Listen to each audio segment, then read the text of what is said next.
In what looked like confirmation of the rumor coup in Nigeria, the President Senator Bola Tinubu have fired his service chiefs. This is according to Point newspaper. He said, breaking, Tinubu sacks Chief of Defense Staff Musa, others.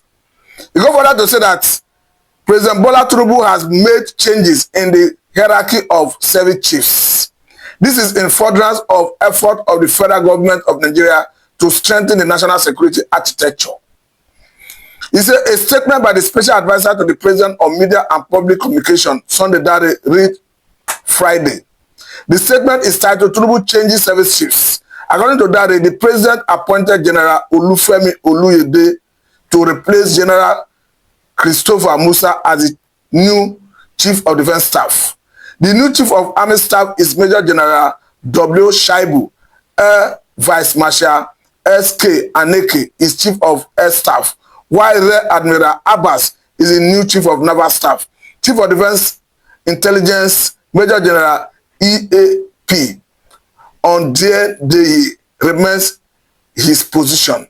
The President, Commander-in-Chief of the Armed Forces, expressed most profound appreciation to the outgoing Chief of Defense Staff, General Christopher Musa, and the other service chiefs for their patriotic service and dedication and dedicated leadership. The statement further read, Tinubu charged the newly appointed service chiefs to justify the confidence reposed in them by further enhancing the professionalism, vigilance, and comradeship that define Nigerian Armed Forces. All appointment takes immediate effect. Details shortly. That is according to the Punch newspaper. But remember that before now, according to several reporters have tweeted severally that there was an attempted coup in Nigeria. Though the military hierarchy, the military high command debunked such insinuation, but as we have it, they did not deny that some of the high-ranking military personnel were taken into custody. Though they did not tell Nigerians the reason of taking them into custody, but what we are seeing is like a confirmation of the report by the Sahara reporter that there was an attempt to topple the government. We understand that Nigeria have enjoyed democracy from 1999 to date, and on recent time, we have seen coup in some other part of Africa, talking about Burkina Faso, Niger, and Mali. A situation that have made Nigerians to start being wary of a military possible stage back.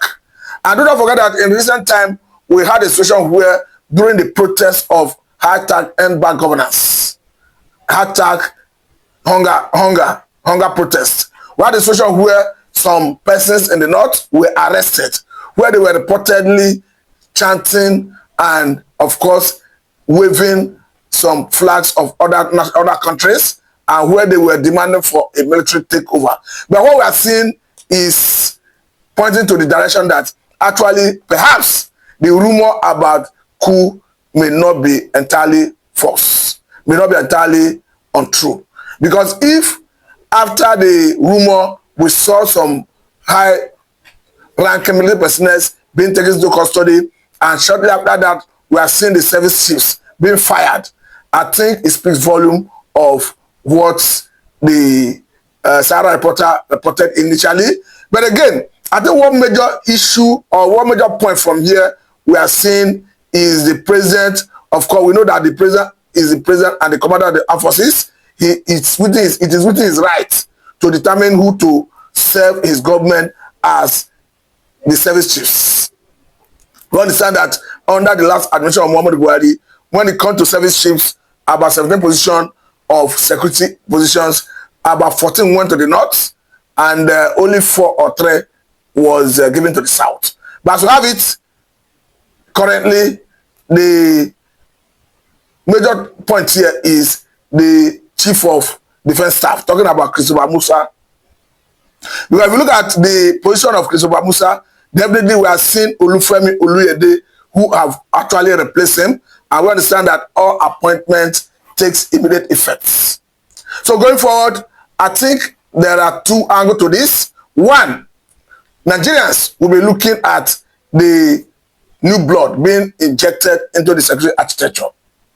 with respect to the immediate challenge we are facing as a people, as a country. Talking about banditry, Fulani militias, and all of that. So what does this portend for Nigeria in terms of her security is a major concern, because to Nigerians, what matters is protection of lives and property. Because we understand that the president had the mandate going by the constitution to protect lives and property, having sworn to an oath to do that, more so as the constitution in section 40, section 2B of 1999 constitution as amended, gives him that responsibility. Of course, we understand that he is not the one that is always in the field. He does all this job through his service chiefs. And as we have it, he has changed his service chiefs. I want to hope and believe that this current or the new service chiefs are going to make it a very good change in terms of achieving results. Now, I want to say that under the leadership of the former service chiefs, Nigerians were in serious need for protection of lives and property. Because as we have it currently, the issue of insecurity occasioned by Fulani militias is very high in different parts of the country. Talking about the issue with Kwara State, talking about the issue with, of course, Zamfara, Katsina. Those are the major states that is having the highest level of insecurity occasioned by Fulani militias.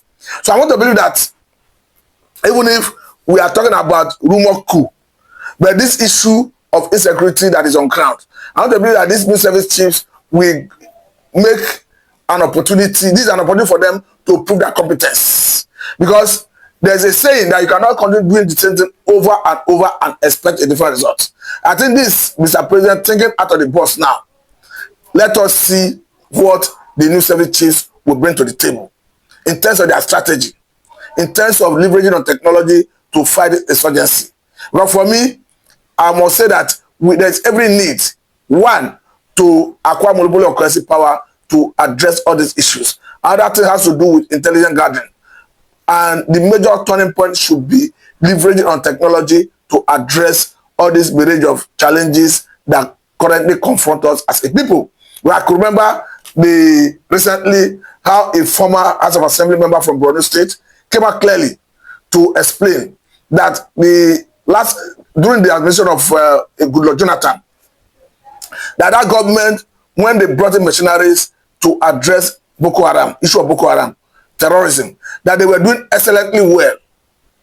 Not until Buhari came into office and jettisoned the whole idea, and as we have it currently, they are already a problem for the people, because this Buhari 8 years could not address it. I can confidently say that under Buhari's watch, that the issue of terrorism metamorphosed into other areas, because ISWAP was not in the picture as at the beginning. Of course, all these Ansari terrorist group, Mahmoud terrorist group were not on ground in the time of Jonathan. So it is clear that Buhari, even as he was a war veteran, could not solve the problem. But if the new service chiefs will bring in new ideas to solve this problem, irrespective of whether there was a coup or not, or whether there was an attempted coup or not, the important thing is that we have new service chiefs who are saddled with responsibilities of protecting lives and properties of Nigerians. But because for me, the major concern of Nigerians is the protection of lives and property. That is paramount. Because the constitution is very clear that shall constitute the primary purpose of governance. So those who drafted the constitution were very careful to realize that the welfare of the people and their security is of cardinal importance. And of course, I want to believe that the new service chiefs will understand that it is an enormous task in their hands that they need to deliver, because Nigerians will not be looking up to them. I think one important thing here is they should not realize that if you fail to deliver, you'll be fired. I think that should be their watchword. Hence, they have that at the back of their mind. I want to believe that they will now be guided and do things appropriately. Of course, I expect them to hit the ground running, because we are racing against time to address the issue of insecurity as we currently see it in different parts of the country. But let me say a very big thank you for your time. This is Salamida and Mr. Matu.